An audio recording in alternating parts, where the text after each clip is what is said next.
Well, welcome to the Game Changer Performance Podcast. As always, excited that you are here, that we are on this journey together. And I'm really excited about who we have today, who I get to sit down and talk with. He's somebody who is a former teammate, great friend, and somebody who's really, I would say, leveraged his influence to really make a difference through investing and relationship building, a former NBA vet, and just an overall incredible man. I want to welcome Anthony Tolliver to the podcast. Anthony, what's up, bro? Good to have you, man. Thanks for having me, brother. Thanks for having me on here, man. I've been waiting for the invite. Well, hey, as always, fun to hang out, spend time. I'm sure we could reminisce for days on shared experiences. And honestly, it feels like just the other day we were roommates on road trips and like hanging out together. I mean, I'll never forget one of my core memories is just every night you would open up the Word and you'd get in the Word and you'd read and you had your habits and rhythms. And it just, man, it feels like just the other day we were in college playing ball together and hanging out on those road trips. Crazy. Yeah, I mean, it's every time I look around, people are talking about Creighton or people are talking about college and high school. And I'm like, dang, that was like 20 years ago. Hey, I know this, we both lost our hair at different times, but I know I used to have a full head of hair and like I didn't have grays, in the beard like I do today. And yeah, few things have changed over the years, but a lot of good stuff, man. And that's what I'm excited to just talk about on our episode today. And then also, before I forget, excited to have you here in Omaha. Here September 12th. We've got our leadership lunch. You're going to be in person in Omaha and going to be having you share, do some interviewing with you. And I'm excited for people to hear what you have to say. Yeah, I'm excited. I don't get out and speak a ton anymore. I've kind of dialed that back, but really like to kind of cater to and only kind of reserve those for kind of specific situations and specific people that I want to be around. And I'm just super excited to get back to Omaha to spend some time with you and everybody else that is a part of everything that you're doing. And like I said, this is like a family thing for me. It's not as much business as just like a family matter, and just coming back and giving back to the community as much as I can and everything else. So yeah, I mean, I'm super excited about it. Like I said, I'm not on the speaking tour. Not a stop on your speaking tour. Right, like a bunch of I have a few friends who are on the road 2 or 3 times a week all over the country, and I was about to go down that path, but I decided no, I'm going to really dial that back and only do a few per year. So I'm excited to get out there and do this and have some fun, have some good talks and get interviewed. Yeah. Well, even though you're not traveling a ton for speaking, I mean, when I think about you, you are probably one of the busiest guys I know. And whether you're on the road for work, investments, relationships, family, obviously both of us have kind of younger families. And so that requires a lot of time and attention. But also I know when you're at home, man, you got your earpiece in and you're talking to people and connecting with people. And so just anytime you take some time to, whether it's be with us on the podcast or come to Omaha, man, it's a huge deal. And I do want to talk about just kind of what life looks like today for you. And I mean, you finished playing probably a couple years ago from the NBA, and you played. Yep. How many years officially did you play in the NBA or professionally overseas? So I played professionally for 14 years, and in 13 of those years, I was in the NBA, whether that be a little bit or a lot of it. But 13 years NBA, 14 years pro, played overseas, played in Germany, Turkey, played in the D League for 3 different teams. So truly have been a journeyman. Yeah. And I think at one point I did a count of how many teams I've played for total, and I think it's like 19. Wow. I got to go back and actually do the total, but I know I played for 11 teams in the NBA, Wow. three in the G League, so that's 14. Germany, Turkey, that's yeah. I mean, we're talking that's 16 there, Wow. and yeah, yeah. So at least 16. I think 16, 17, something like that. Man. It was a lot. It was a lot of Yeah. teams. Well, and it's like those are, I mean, just thinking of the NBA, 11 different teams you played on. Those are 11 different cities you're living in with your family and relationships that you're building. One of the things that I've said about you consistently is I've never seen somebody who had such a vision to leverage their environment, their relationships, your business skills for the future. And so you weren't just playing on those teams, you were building towards the future through investments, through lifestyle. Talk to me about how did you have such a vision for the future? And you weren't just, playing in the NBA, you were really, I would say, using the platform God had given you for your life while you were there, but also for the future. What gave you that vision, understanding that, this basketball thing's not going to last forever? And so I really want to use the platform that I have. Yeah, I mean, God has definitely blessed me with a lot of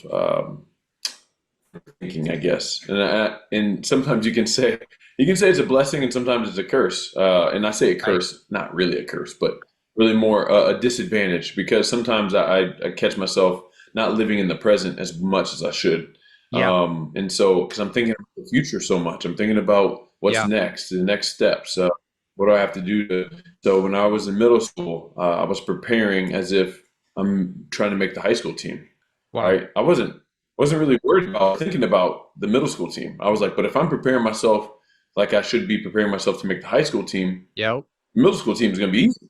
Yep. So I've always been a Wow. forward thinker. I've Mm. always been thinking about the next step and the next role I'm going to be playing. Yep. When I was in college, I didn't I played the five in college really almost the entire time. But in the off seasons, I was never shooting jump hooks. I was shooting Right. threes. I Yep. was guarding people on the wing because I knew I'm gonna make it to the NBA. I'm not going to be a center. I'm going to be a forward. I'm going to be a Good. three or a four. So I'm going to have to be able to shoot. I'm going to have to be able to guard these guards. And Yep. so, always kind of been that way. So when I made it to the NBA, I wasn't really thinking too much about, the NBA. I was thinking about what's life like after the NBA. So Wow. it always kept me kind of one step ahead Mm. of what most people would kind of view normal, right? Yep. I was always investing and thinking about what's next and kind of using the NBA as a catapult to the business career because I knew business career was going to be way longer, than my career. So, Right. so now I'm here. So, the daily is being able to pour into my family. So, it's part of the reason why, the things like, speaking engagements and stuff like that, I do very, very few of them because how Yep. much time it takes, right? So my time has become such a huge commodity for me, and it's something I Yep. take very seriously. I have the time to coach my kids in basketball or, be a part of, watch all their sports, if they play soccer, whatever. Mm. I'm here. I'm Yep. no longer on the road so much. And so prioritizing kid time, prioritizing wife time, making sure that those relationships are super strong. And then basically in between time, when I get a chance, uh, I tap into all the business things that I'm doing, Yeah. and making sure that those things are where they need to be. But trying to keep my priorities straight at all times. Yep. I mean, that's such a gift to be forward thinking. And like you said, sometimes our greatest strengths can be our greatest weaknesses. And maybe, sometimes not being able to enjoy the present, but to constantly have that vision of being able to look ahead. I carry some of that gift sometimes too. And I see it in Juliana, who's, 10 years old. We're at home and she's like, "What are we doing next, Dad? What are we doing next?" And it's like, "All right, we're just hanging out. Well, what are we going to do after that?" And just reminds me of myself. And so hopefully she'll use that gift one of these days for good, not just questioning her dad all the time. Oh yeah. Um, but powerful gift. I know shortly after college, you also experienced some difficulty in your mom passing away. And how did that shape either the way you live, the way you looked at life? Was that a motivator even more to move beyond just basketball? How did your mom's passing impact your life? Uh, I would say it accelerated manhood for me. Yep. Even though I was 23 years old, I would say before that I still had a very I would still would have called myself an immature man. Mm, By age, I was a man, 23 years old, yeah. but by like life experience, like I'm still very young, right? Just at that point, graduated college and all this different stuff, which was great, but it also was just I didn't know much about anything. I thought I did, but man, once that happened, I think first of all, I feel like when difficult things happen to people, it can either push them further into their faith or further away Yeah. from their faith. And for me, that event absolutely solidified my faith because Mm, without my faith in those moments, I would have absolutely lost it. man. 100%. Like, my mom was kind of my everything, right? Like she was my biggest fan.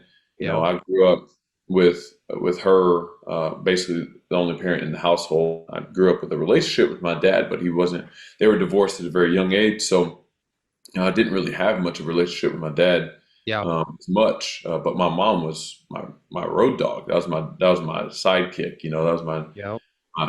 my biggest fan. And so losing her and the whole motivation, honestly, to make it to the NBA was her. It was to make sure that she didn't have to work anymore, make sure that Right. she was able to take care of everything she wanted to take care of and do some dream stuff that she always wanted to do. Yep. But instead of doing the dream stuff, she was taking care of us, right? And so that's one of the things that really really motivated me was that. Mm, So going through that, it made me realize, first of all, just how incredibly um, futile life is. yeah. It's just you don't know, right? Life Mm, is just if you have faith, faith being kind of very foundational for me. yep. Like outside of that, all this other stuff really is. It's like it's nice. Yep. Like we have a nice house, we have a nice car, we go on nice vacations and all that stuff, but it's not none of that stuff defines me. None of that stuff Right. is what I live for. Yep. And so that is where the perspective of life's purpose, I think, Yep. became crystal clear. It's good. Um, and it really really helped me to mature and to grow into the man I am today. Mm, Now, I would have loved for the method to be different, right? right. To become that same man, Yep. but God knows better than I do, right? So at the end of the day, for me. It's like okay, like I don't understand it, but I don't have to understand it. You Right. know, I'm mature enough to understand that I'm not going to understand everything, Right. and I'm just going to trust and believe and obey and Yep. do what I can to help people. Mm. Wow. Yeah, I think sometimes people look at you and see your story, your life, and how you've done things, but we don't always understand the challenges that people have gone through. And like you said, would have loved to not have had to lose your mom to maybe mature in certain ways or to accelerate certain aspects in your development process. But it is amazing how we serve a God that can use all things, and even tragedies and things we never want to happen can actually help propel us to move forward. And man, I don't know about you, but 23 seems very young today. The older I get, the more a 23-year-old. It's like, man, that's pretty young. Yeah, And to yeah, lose the rock in your family, the person that you were living for, who, man, like you said, you're great. Like that is a young age to lose somebody you love and who's so instrumental in your life. And so looking back for me, I mean, you just see, I remember being at the funeral, but you just don't realize how important or pivotal those moments are in terms of life as a whole, and then even again in your growth and development. Yep, I absolutely. I was thinking you're connected to, invested in a lot of different businesses. I don't know what the number is, but it's probably as much or more than the number of NBA teams that you've played on. What was your first investment? Like what was your very first kind of investment where you're like, man, this is something I want to do and be strategic about? So my very first investment was actually a piece of real estate. Okay. It was an investment property that I still own today, 1544 South John Street. Yeah. You um, never forget your first. no, I don't think I ever forget it. And I actually don't Yeah. ever plan on selling it. Like I just, Yeah.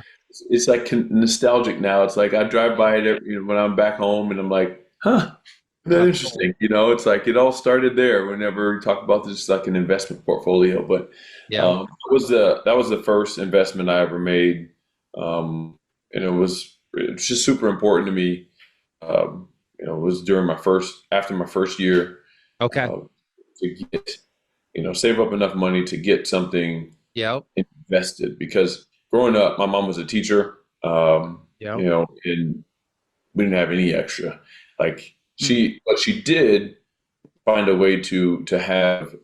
She had bought a house on the north side of town, Okay. and then whenever she bought the house that I grew up in, she kept the other house and just rented it out. Yep. So she did. So the very first thing, one of the very first things I saw as a kid, or kind of saw, my mom do, was go collect rent from renters.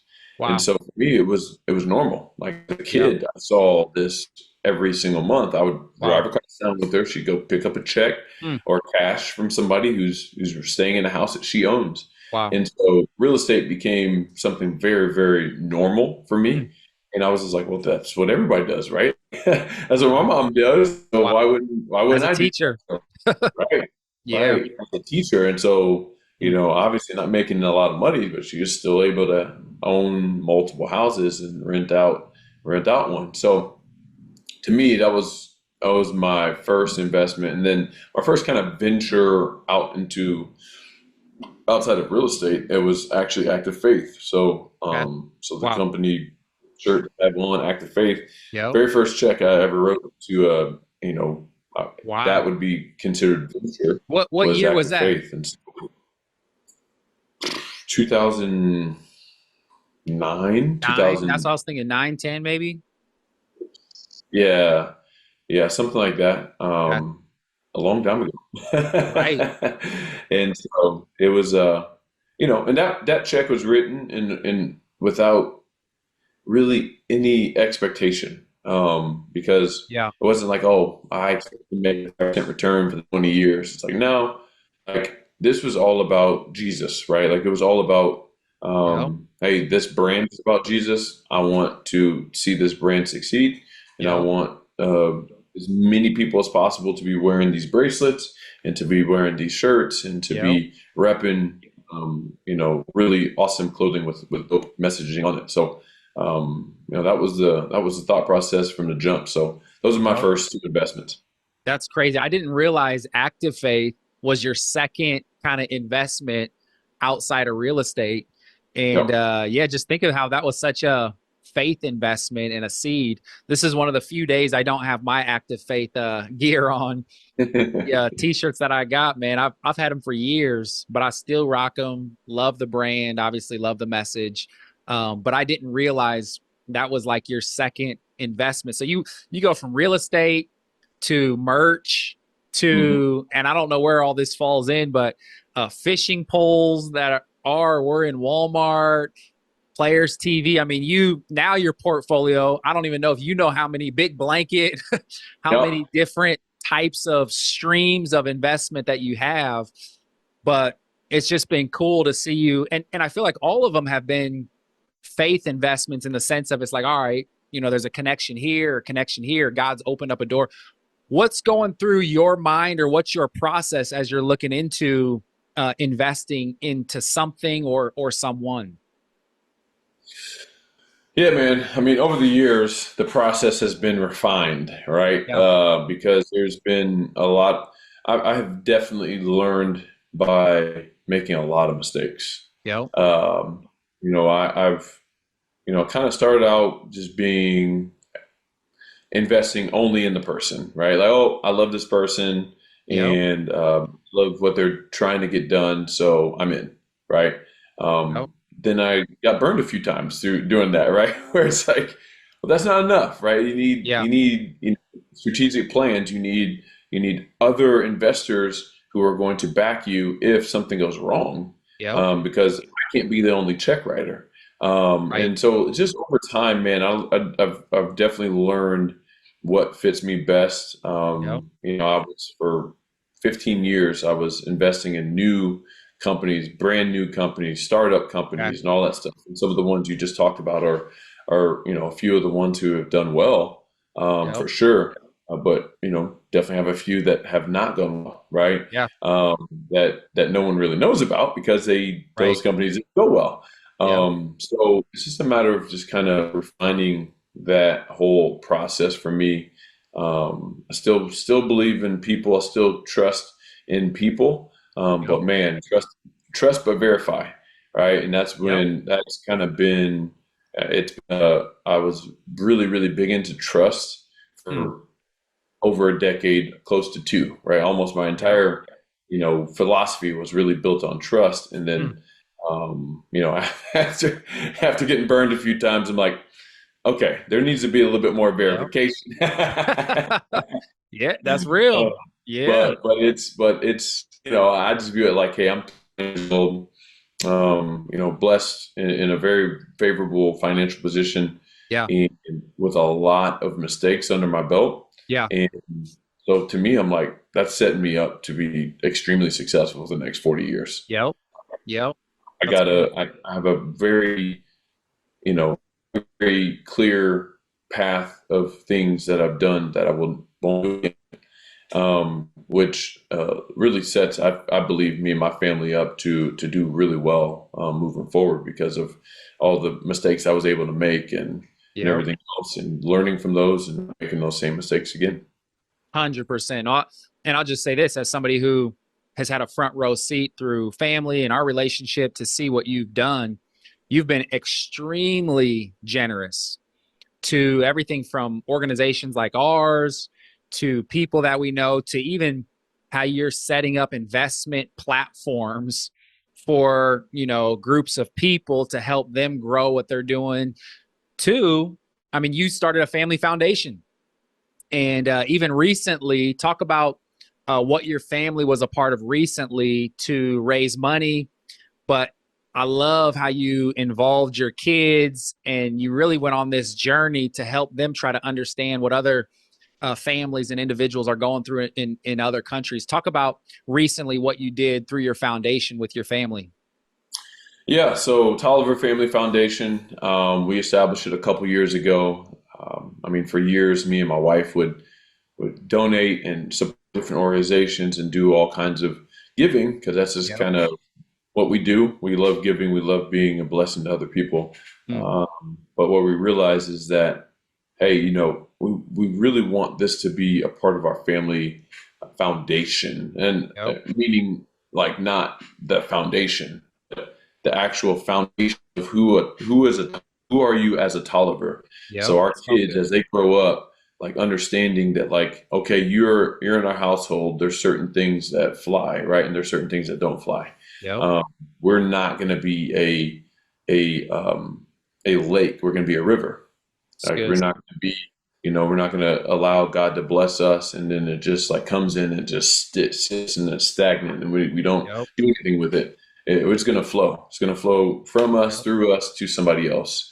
Mm. Um, and so the foundation is kind of the way that we decided that, hey, we're going to build these habits. We're going to show our kids not just by cutting checks, Mm. not just by supporting these organizations and stuff, Yep. uh, across the world or whatever, and never going and do anything about it, and actually being and serving with our hands. Right. Um, and so, we've just kind of kept our kids involved in everything. Like just yesterday, we went and served at a local food shelter, packing boxes for Love it. food insecure kids, Yep. and we make it very clear to our kids, hey, we're packing these Mm. boxes for other kids, but kids that are literally in your school district. Like Right. you might not know some of the kids that are in your school. They come here on a regular basis to get Yep. food because they don't get food from anywhere else. And so, So good. so these are things that we're trying to actively do now. Specifically, what you talked Mm. about was the water well. Yep. We've been giving to World Serve International for years, and we've me and Jess went to Africa a couple years ago to check out our well, we named after my mom, and it was amazing. It was Mm. phenomenal. And so we're like, we got to bring our kids. So Yep. we started talking to our kids about Africa, started talking to them about going there, checking out the wells, and kind of like just how joyful the kids in those villages Man. were whenever we pull up, they're joyful about water, Yep. just clean, drinkable water. Mm. And so just having real conversations with our kids Yeah. to say, like, how does that make you feel? Like, how do you, like, oh, I want to save water. I want to make sure that, I want to, now then it turned into, we want to raise money to try to do one of those, like what, like a Yep. well. And they're like, yeah, okay. So Good. how are we going to do this? So then we have conversations. So that turned into, recently we did a walk. A couple months ago, we did a walk, this Yep. 3.8 mile walk as Mm. a family, and we So good. made it a kind of a month-long fundraiser, and we were able to raise over $20,000 Come on, man. as a family towards that well. And Yep. so basically, the idea and the thought is hopefully by the end of the year we can raise 50,000 Mm.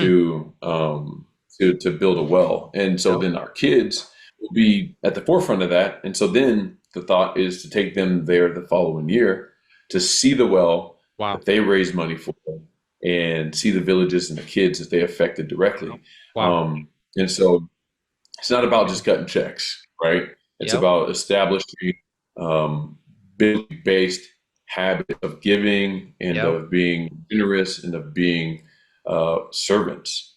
Because cutting a check is a form of being a servant, Right. but cutting a check is so much different. And I think Yep. it's not less important, right? It's Right. not, because Right. you need funds to do things.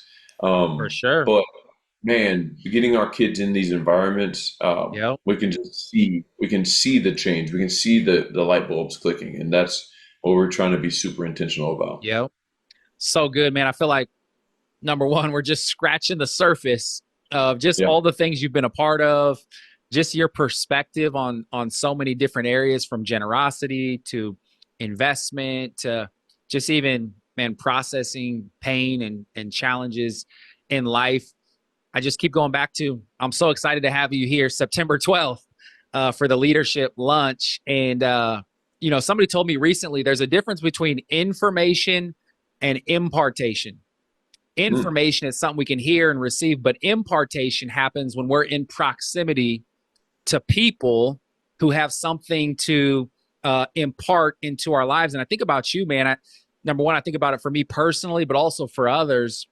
God has so gifted you, anointed you, and I think has given you something that can be imparted into other people. I think generosity is one of those things. I think, and stewardship, really leveraging and stewarding what God gives us for the purpose of impacting the world around us. And so, again, I just want to invite people, encourage people, September 12th, the leadership lunch. We'll have information. Make sure you sign up, make sure you get here, because I know you'll be incredibly encouraged, but also I believe God wants to impart something into all of our lives. And so just want to encourage people in that. Last kind of question, maybe there's two questions here. Bro, you got to see the Pope, yep. and you and your wife. were invited. A small group of players from the NBA Players Association got to go and visit the Pope. I mean, has to be one of the most influential, if not the most influential person you've been around. I want to just, tell us about that experience being in proximity to somebody like that. What was that like? And then the second part of that question, is there anybody else that if you could spend a day with them and learn from them and be around them, have them impart something into your life, who would that person be? So first talk about the Pope, and then maybe secondly, is there anybody else that you'd say, man, I'd want to spend time learning from them? Yeah. So yeah, me and Kyle Corver, we Yep. both had a chance to go do that, and so Creighton was well represented when it Man, came to being in the room with the Pope. hey, Um, by the way, my phone started blowing up. They're like, "Did you know Anthony and Kyle are going to visit the Pope?" And like, a newspaper guy called me and was asking me. I'm like, I don't even know what's going on, but sounds amazing. They didn't yeah, invite me. no, That's all it I know. was. Yeah, it was definitely a really crazy last minute, like, hey, are you in or you out? Like, Yeah. we're leaving in 24 hours from now type of Wow. situation. You're flying to yeah, to Rome. Um, but it was yeah, it was definitely a really cool experience. I didn't grow up Catholic Right. so I didn't really, to tell you the truth, I really didn't understand the magnitude of meeting the Yeah. Pope as much. Like, I Yeah. knew the Pope was an important person, right? Like, I knew that that was kind Right. of the head honcho of the church. Yep. But it just when I got the opportunity, I'm really big on experiencing life to the fullest. Yep. And it's like, all right, well, within my ethical realm, right? Like, I'm not about to go do crazy stuff that that's against who I am as a person. Right. But basically, anything that is like considered a life experience, Yep. and I have an opportunity to do it, and yeah, like I just try to do it. I try to be the yes guy. Yeah. And so whenever I got presented that opportunity, I just said yes and said, I'll figure out the details. I'm not worried about it. But Yeah. it was a really cool experience. We thought we were kind of going there for more of a dialogue, but it's more of a monologue. He kind Yeah. of spoke to us. Didn't Yeah. really get a chance to ask too many questions or anything like that. But Hmm. nonetheless, I mean, to have an experience like that, to be able to shake the Pope's hand and meet him and Right. literally sit, 5 feet from him and have a discussion. And Yep. he's actually really a pretty funny guy. Yeah. A very good sense of humor and stuff like that. But yeah, it was good. It was, like I said, it was a very unique situation, very unique opportunity. And Yeah. second, the second part of that question, who would I sit down with? So the first person I thought about when you asked that question is actually someone who I've been in proximity with, Yeah. um, but I haven't like had a one-on-one time with him. David Green from Yeah. Hobby Lobby. Oh yeah. So he's a founder and CEO of Hobby Lobby, and Yep. so I was able to go to a lunch with him. It was like 10 couples Okay. and him, and went to a luncheon and just got a chance to hear more of his story and kind of everything Yep. else. Now I've read a couple of his books, Okay. and he's definitely one of those people that I truly admire. Hmm. Um, Wow. the dude has made billions of dollars, billions, Hmm. and chooses to live a very simple life. Wow. I don't think his salary has changed in 25 years. Wow. And but his life goal is to just give and give Hmm. and give and specifically give to kingdom focused business and Wow. opportunities and activities. Hmm. So like his giving has resulted in like supported, I'm talking like thousands of different events and Wow. things. For example, every single one of us who are believers, I'm almost certain every single one of us has an app that they supported, the Bible app. Wow. The Bible app was, I believe, the original funding came from the Green family. Wow. I did not know that. And Wow. Yes, and so and then all these different events all across the world, revival events and everything else that Yeah. they've sponsored and that they've put money into. That's Wow.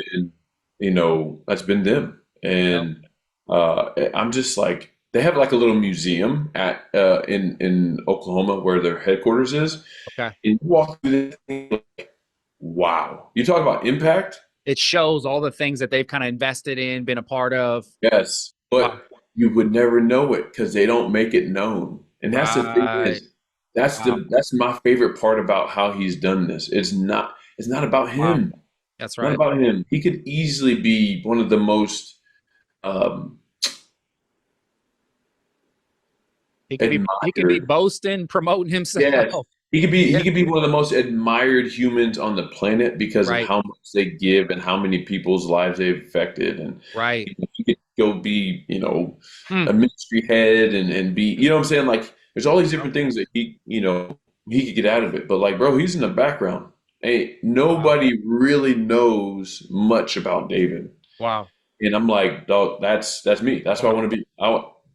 I want to be someone who That's good. I want to live my life. I want to enjoy it. I probably will do a little bit more vacations than David, but Maybe my salary a little more. yeah, No, maybe a couple more dollars on the salary. You know what I'm saying? that's But good, man. but other than that, bro, like I just he has he has influenced me heavily Wow. just through his books and through those interactions and Hmm. we said impartation, right? Since Yep. that That's luncheon huge. impartation that I received from him Wow. has been, God's not blessing me, and I knew this, but Yeah. it's the difference between um, knowledge and Yep. implementation, right? Like, and knowing something and doing something. That's right. And so, knowing that God's not blessing me just for me and blessing me Right. just for my wife and my kids, Yep. um, blessing me and us so that we can bless others. That's right. Um, and it's like, well, what does that look like, right? It's like cutting checks. Okay, great. Yep. I've been cutting Yep. checks for years. But like, Yep. how do we build a foundation? How do we build a structure that literally has the ability to Right. withstand the test of time Yep. and be self-sustaining and Hmm. give forever? Like That's right. when I talk about generational wealth, this is, and we could talk for hours about that in Yep. another, but like generational wealth to me has completely transformed Yep. from stacking money and doing these things to pass on to my kids and all this stuff. Yep. Like that's great. There's nothing wrong with passing money down to your kids and Right. giving them opportunity to be successful. Nothing Right. wrong with that. That is not my primary whatsoever. Yep. Um, 3, 4, 5, 6, 7 generations from now, I hope and pray that the Tolliver Family Foundation is still sustained Hmm. and that it's still giving and it's That's still good. building the kingdom. Like that is Good. that is the biggest piece of the generational wealth that I want to pass Hmm. down. So good, bro. So good. And I mean, again, I feel like we're just scratching the surface, but you start talking about just, his life and how he's influenced you. And I see such a connection, correlation, and just your heart and your family's heart to be generous and to give back and to really have, I'd say, kingdom investments. And I think about too, man, God calls us all to play different roles. And you think about the Bible app, and there's some people that that the Bobby Grunwalds of the world who help with the technology and creation, but it takes funding, and it takes significant funding to see an app like that travel around the world. I'm on Yep. that app every day, and I had Every no day. clue Every he day. was one of the primary investors. But I just see how, man, God has a different role for all of us, and it's responding, saying yes to it, and to see you continue to respond, continue to grow and learn and be in the situation you are. That's why I just have so much respect. And every time, I'm on social media and I see some of the things that you guys are doing and the impact that you're having, like, I mean, basketball was cool, bro, but I got way more excitement just because I think the best days are ahead, and the impact that you guys are having is life, ultimately life changing. And so, again, excited to get you to Omaha September 12th. Excited to dive deeper into some of the things that we're talking about. I truly believe it's going to be transformational for those who are in the room, able to be a part of it.